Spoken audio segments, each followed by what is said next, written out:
नमस्कार, मैं हूं आपके साथ करिश्मा भारद्वाज और आप देख रहे हैं एएनबी न्यूज बुलेटिन का आगाज करते हैं। 8वें दौर की वार्ता विफल होने के बाद किसानों के तेवर तलख होते हुए दिखाई दे रहे हैं। दरअसल किसान ने हुंकारे भरी है और कानून को खत्म करने की लगातार मांग कर रहे हैं सरकार से। और आपको बता दें कि लगातार जो आंदोलन है वो तेज होता हुआ नजर आ रहा है। कड़ाके की ठंड के बीच भी किसान दिल्ली की सीमाओं पर लगातार डटे हुए हैं। इस बीच आंदोलन के 44वें दिन यूपी गेट पर देश खाप के चौधरी सुरेंद्र ने सरकार को घेरा है और साथ ही चेतावनी भी दी है। इसी दौरान उन्होंने कहा है कि अगर सरकार तीनों कानून वापस नहीं लेती तो वो फिर 26 जनवरी को दिल्ली में किसान 1 लाख ट्रैक्टरों के साथ परेड करेंगे। 26 की परेड में जवानों और किसानों को पूरा देश एक साथ देखेगा।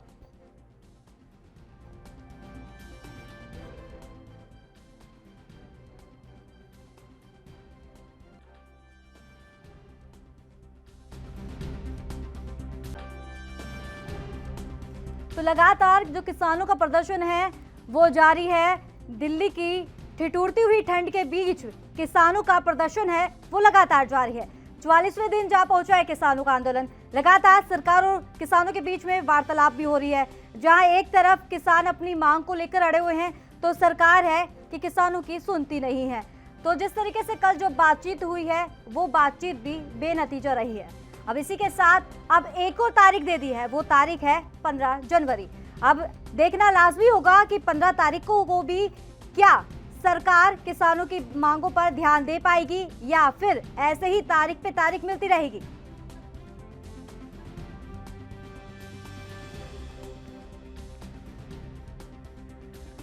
तो इसी के साथ हमारे साथ एक मेहमान जुड़ गए हैं, कांग्रेस नेता मनोज भारद्वाज। मनोज जी, बहुत बहुत स्वागत है एएनबी न्यूज पर। धन्यवाद करिश्मा जी। तो सर, आपसे यही सवाल है, जिस तरीके से आपको पता है 44वें दिन से लगातार किसानों का जो प्रदर्शन है दिल्ली के तमाम बॉर्डरों पर डेरा डाला हुआ है, उन्होंने धरना प्रदर्शन दे रहे हैं। तो इसी के साथ लगातार सरकार के बीच में बातचीत भी हुई है। अगर बात करें, कल भी सरकार के बीच में जो बातचीत हुई है लेकिन वो बातचीत भी बेनतीजा रही है।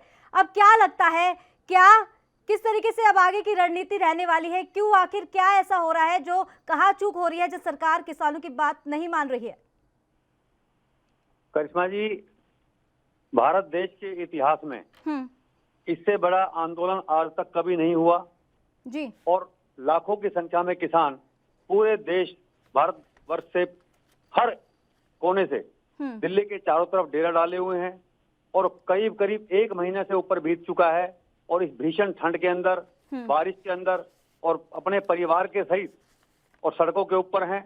लेकिन भारतीय जनता पार्टी की ये किसान विरोधी, मजदूर विरोधी सरकार जो है, ये अपनी हठ धर्मिता पर उतरी हुई है और ये किसी भी तरह से ये इस कानून को वापस लेने का इनका कोई भी ऐसा इनकी तरफ से कोई ऐसा संदेश भी नहीं मिला है और ना ही ये ऐसा करना चाह रहे हैं। मैं आपको बताना चाहता हूं कि पूरे देश के अंदर आज एक जो विरोध है, जिस प्रकार से भारतीय जनता पार्टी किसानों को कर रही है, उसको लेकर के बहुत लोगों में रोष है, भारत के किसानों में रोष है, क्योंकि भारत देश कृषि प्रधान देश है। और ऐसे माहौल में अगर किसानों, आप देखिए कि पिछले हम लगातार काफी टाइम से देख रहे हैं कि भारतवर्ष की, हमारे देश की जीडीपी जो है वो गर्त में चली गई थी। लेकिन एक किसान और कृषि ऐसा सेक्टर था जिसने देश की इज्जत यानी जीडीपी को बचाने का काम किया। लेकिन भारतीय जनता पार्टी की मोदी सरकार जो है वो किसानों को ही कुचलने पर तुली हुई है, उनको दबाने पर लगी हुई है।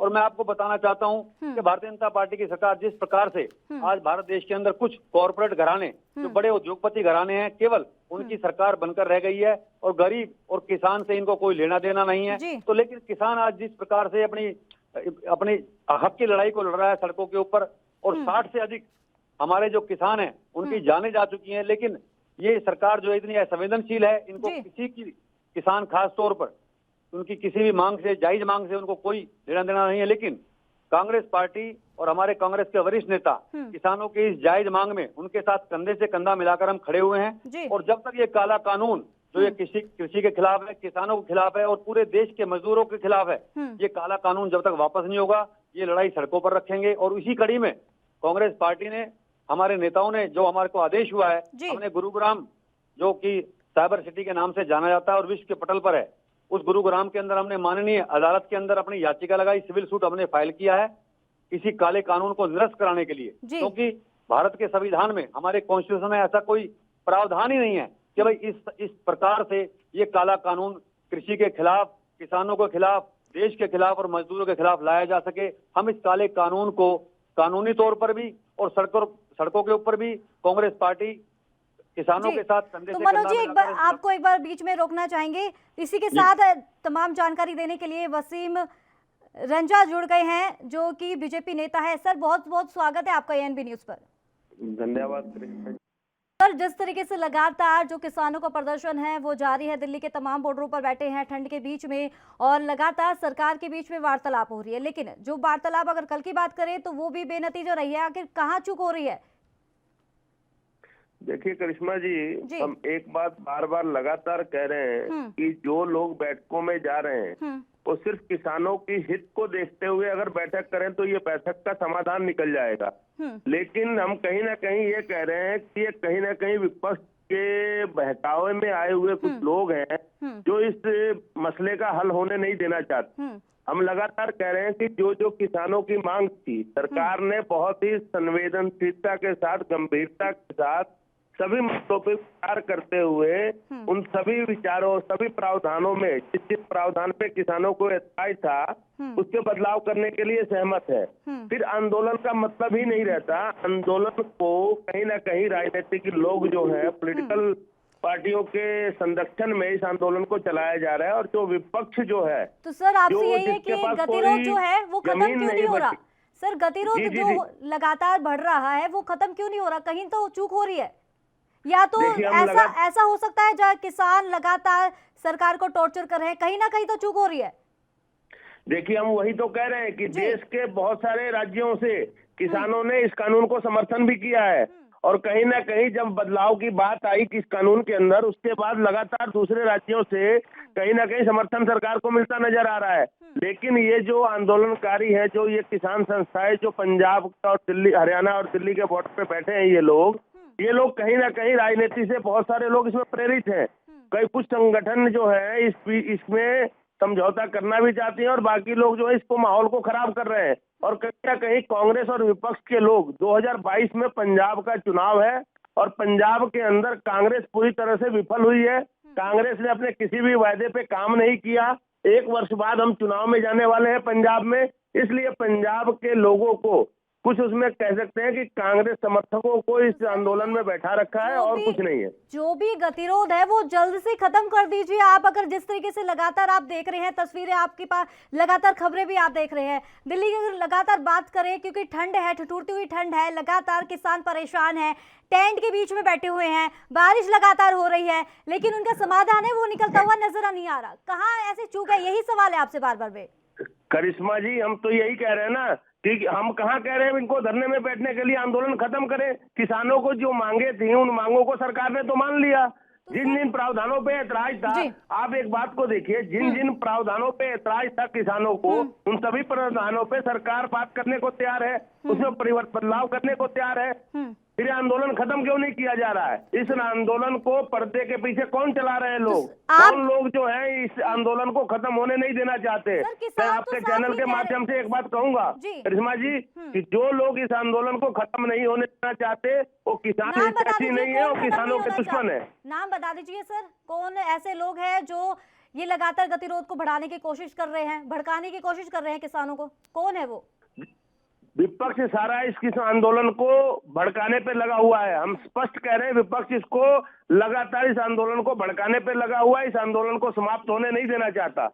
और हम लोग लगातार किसान भाइयों से ये निवेदन कर रहे हैं कि आप इस विपक्ष की रणनीति को समझिए, आप अपने घर को जाइए, जो आपकी समस्याएं थी, जो आपकी मांगे थी, सरकार उसको मानने को तैयार है। चलिए, आपका भी रोकेंगे सर। इसी के साथ वो मनोज जी, आपका क्या कुछ कहना है? जिस तरीके से कह रहे हैं कि विपक्ष बरगलाने की कोशिश कर रहा है किसानों को, क्या आपका क्या कुछ कहना है इसमें? करिश्मा जी, देखिए, बड़े दुर्भाग्य की बात है जी कि देश का आज जो किसान और जो किसानों के संगठन जो आजादी से, देश की आजादी से पहले से ही देश के अंदर किसानों की उत्थान के लिए काम कर रहे हैं, आज ये उन संगठनों को, और ये कह रहे हैं कि ये कांग्रेस के समर्थित संगठन है, बड़ा दुर्भाग्य है देश का। इनको सोचना चाहिए। इनके पास तर्क की कोई बात अगर हम भारतीय जनता पार्टी के नेताओं के समक्ष रखते हैं तो उस बात में तर्क का जवाब तो इनके पास है नहीं, ये कुतर्क पर उतराते हैं। अब देखिए, बड़े दुर्भाग्य की बात है कि तो चलिए सर आपसे चलिए उन लोगों की जानें जा चुकी हैं। ठीक है, नहीं सर, कांग्रेस है, विपक्ष है, लगातार किसानों के समर्थन में है, ठीक है, लेकिन इसी के साथ विपक्ष की एक मेन भूमिका रहती है कि सरकार किसानों के समर्थन में रहने का, उनकी बातों को आगे पहुंचाने का। कहीं ना कहीं तो आपकी तरफ से कोई जिम्मेदारी नहीं हो रही ना, नहीं तो अभी तक जो प्रदर्शन लगातार किए जा रहे हैं वो खत्म हो जाते। देखिए, मैं करिश्मा जी आपको बताना चाहता हूँ कि 2011 में भी इसी प्रकार से इन्होंने एक काला कानून किसानों के खिलाफ थोपने की कोशिश करी थी, भूमि अधिग्रहण बिल। हमारी पार्टी के राष्ट्रीय नेता हमारे आदरणीय राहुल गांधी जी सड़कों पर रहे, पूरी कांग्रेस पार्टी सड़कों पर रही और हमने उस बिल को वापस करवाया। उसी कड़ी में आज कांग्रेस पार्टी कंधे से कंधा मिलाकर किसानों के साथ खड़ी है, किसान संगठनों के साथ खड़ी है। भारत देश जो है वो 6 लाख से ऊपर हमारे गांव जो है वो किसान कृषि प्रधान है, पूरा देश कृषि प्रधान है। आज देश की अर्थव्यवस्था 80% से ज्यादा लोग कृषि से जुड़े हुए हैं और ये भारतवर्ष के अंदर आप देखेंगे कि माननीय प्रधानमंत्री नरेंद्र मोदी जी ने सारे देश को खत्म करने का जो बीड़ा उठा रखा है, इनसे इन्होंने लोगों को वादा किया था कृषि के अंदर कि हम आपको फसल का जो न्यूनतम समर्थन मूल्य है वो दिलवाएंगे और स्वामीनाथन आयोग की रिपोर्ट को लागू करेंगे। लेकिन सरकार में सत्ता में 6 साल से सर आप लोग विपक्ष पार्टी भी तो दबाव बना सकती है ना सरकार पर। लेकिन जिस प्रकार से आप देखेंगे कि ये सरकार जो हठधर्मिता पर उतरी हुई है और तानाशाही इन्होंने अपना रवैया अपनाया हुआ है, ये तानाशाही हिंदुस्तान के अंदर नहीं चलेगी। हिंदुस्तान दुनिया का सबसे बड़ा लोकतंत्र है और मैं आपके माध्यम से बताना चाहता हूँ एबीएन आपकी न्यूज चैनल के माध्यम से कि आपने ये जो लगातार आप संवेदनशील किसानों के मुद्दे को उठा रहे हैं, आप बहुत बहुत बधाई के पात्र हैं। आप देखेंगे कि किस प्रकार से कोई भी चैनल या कोई भी संगठन या कोई भी पार्टी अगर किसानों के मुद्दे पर या देश के अंदर किसी भी मुद्दे पर जो भारतवर्ष के नागरिकों के हितों की रक्षा के लिए जो भी लोग आज संघर्ष में साथ हैं, उन सभी को ये आप देखें किस प्रकार से किसानों को खालिस्तानी बोलते हैं, कभी नक्सलवादी बोलते हैं। तो ये इस टाइप की जो भाषा का इस्तेमाल करते हैं, ये इनका जो गुरूर है, ये गुरूर इनका सामने आ रहा है और इस गुरूर को भारतवर्ष की जनता बिल्कुल तोड़ने का काम करेगी। और मैं तो माननीय प्रधानमंत्री जी से निवेदन करता हूं कि आपको मौका मिला था, आपने 6 साल बर्बाद कर दिए, आपने पूरे देश को बर्बाद कर दिया, आपने देश की जीडीपी को गर्त में ढकेल दिया। वसीम जी आपका क्या कुछ कहना है इनकी बात पे?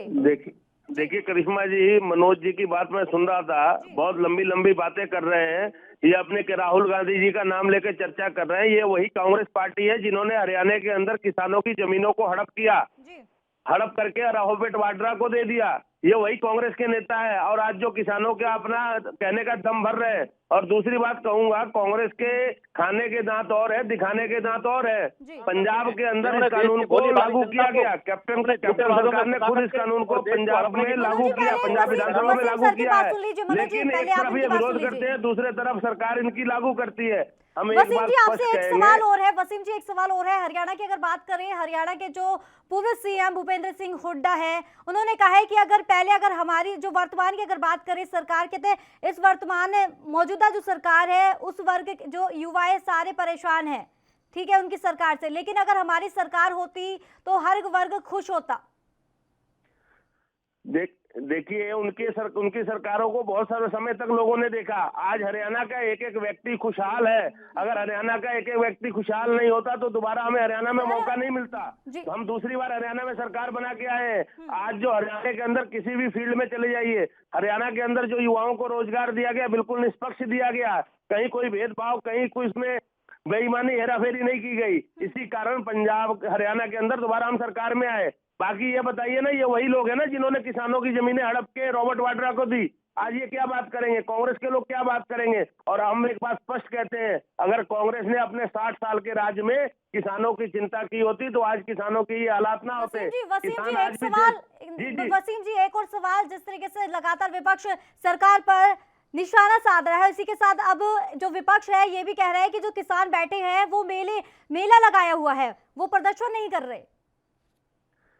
देखिए हम एक बात कहते साथ, हम पूरी संवेदनशीलता के साथ किसानों की अगर ये बात है, इसीलिए सरकार जो है बहुत गंभीरता के साथ किसानों के साथ बात कर रही है। और लगातार हम ये चाह रहे हैं किसी भी किसान भाई का नुकसान ना हो। देश पूरे अंदर किसान बसते हैं, पंजाब के किसान और जो आंदोलनकारी किसान है। सर यही तो हम चाहते हैं, आप एक देखिए, बार है जो ना आंदोलनकारी दिल्ली के किसान बॉर्डर हैं, पर हम जाके ये भी देखिए चाहते हैं कि सर, उनको भी जहां संतुष्ट किया युवा जाए। सारे जो रिजाई में बैठे हुए हैं, और एक बार जाके दिल्ली के तमाम बॉर्डर पे जाके देखिए किस तरीके से ठिठुरती हुई ठंड के बीच में किसान बैठे हुए हैं, जहां उन्हें रहने का कोई आसार नहीं नजर आ रहा। वो एक ही उम्मीद पे बैठे हैं कि सरकार हमारी मांगों को माने।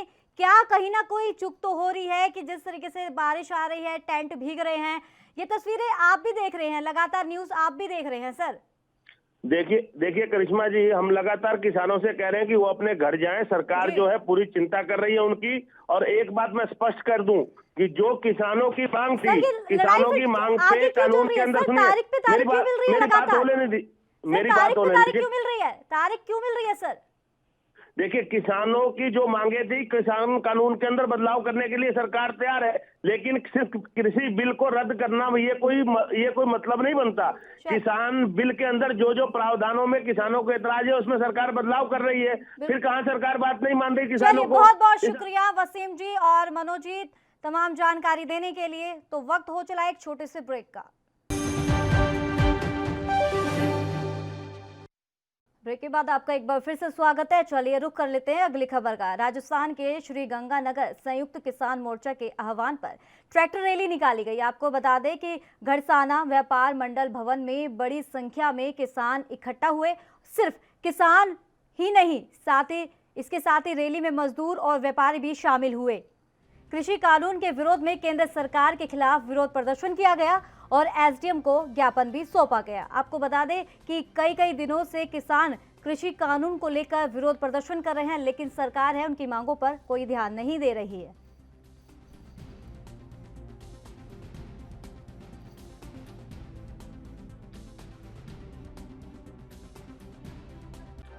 दिल्ली में हमारा किसान महाआंदोलन चल रहा है। पूरे देश के किसान दिल्ली को चारों तरफ से घेर करके बैठे हैं और कृषि बिल जो भारत सरकार ने 3 कृषि बिल पारित किए हैं वो किसान विरोधी हैं। उसके वापसी की मांग को लेकर के और न्यूनतम समर्थन मूल्य पर हमारे कृषि उपज को खरीदने की गारंटी जैसा कानून बनाने की मांग को लेकर के हमारा आंदोलन चल रहा है। हम सारे लोग उस आंदोलन में भाग ले रहे हैं।